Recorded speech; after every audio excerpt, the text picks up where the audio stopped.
ശക്തമായ മഴയെയും കാറ്റിനെയും അവഗണിച്ച് പുനരധിവാസത്തിന് വേണ്ടിയുള്ള ലക്ഷം വീട് കുടുംബങ്ങളുടെ സമരം 41 ദിവസം പിന്നിട്ടിരിക്കുകയാണ്.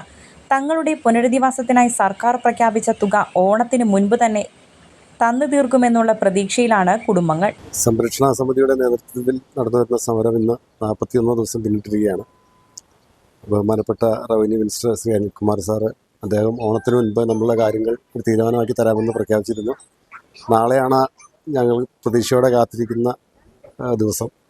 ഞങ്ങൾ എത്രയും പെട്ടെന്ന് ഈ പഞ്ചായത്തിൻ്റെ വരാന്തയിൽ നിന്നും ഒഴിവാക്കാൻ വേണ്ടിയിട്ട് ബഹുമാനപ്പെട്ട മന്ത്രിയുടെ നേതൃത്വത്തിൽ ഒരു തീരുമാനം ഉണ്ടാകുമെന്ന് തന്നെയാണ് പ്രതീക്ഷിച്ചിരിക്കുന്നത്. ആ ഒരു സന്തോഷം ഇവിടെ എല്ലാവർക്കും ഉണ്ട്. താനും എല്ലാം സന്തോഷമായി തീരട്ടെ, സമരം മുന്നോട്ട് നയിക്കാതെ എത്രയും പെട്ടെന്ന് തീർത്തു തരട്ടെ, അതാണ് ഞങ്ങളെല്ലാവരും ആഗ്രഹിക്കുന്നത്. കഴിഞ്ഞ മാസം തീരുമാനം ഒന്നുമാകാതെ വന്നതോടെ കുടുംബങ്ങൾ പട്ടിണി സമരവുമായി മുന്നോട്ട് വന്നിരുന്നു. തുടർന്ന് ദേവികുളം MLA F. രാജ ഇടപെടുകയും ചെയ്തതിനെ തുടർന്ന് പട്ടിണി സമരം അവസാനിപ്പിച്ചു. പിന്നീട് നടന്ന മന്ത്രിസഭാ യോഗത്തിൽ ഓണത്തിന് മുൻപ് തന്നെ കുടുംബങ്ങൾക്ക് നൽകേണ്ട തുക തന്നു തീർക്കുമെന്ന് സർക്കാർ ഉറപ്പു നൽകിയിരുന്നു.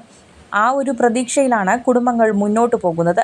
ലഭ്യമാകേണ്ട തുക കൈകളിലെത്താതെ സമരത്തിൽ നിന്നും പിന്മാറുകയില്ലെന്ന് കുടുംബങ്ങൾ പറഞ്ഞിരുന്നു. ഈ സമരമാണ് കനത്ത മഴയെയും കാറ്റിനെയും അതിജീവിച്ച് 41 ദിവസം പിന്നിട്ടിരിക്കുന്നത്. കേരള 1 മലയാളം, ഇടുക്കി.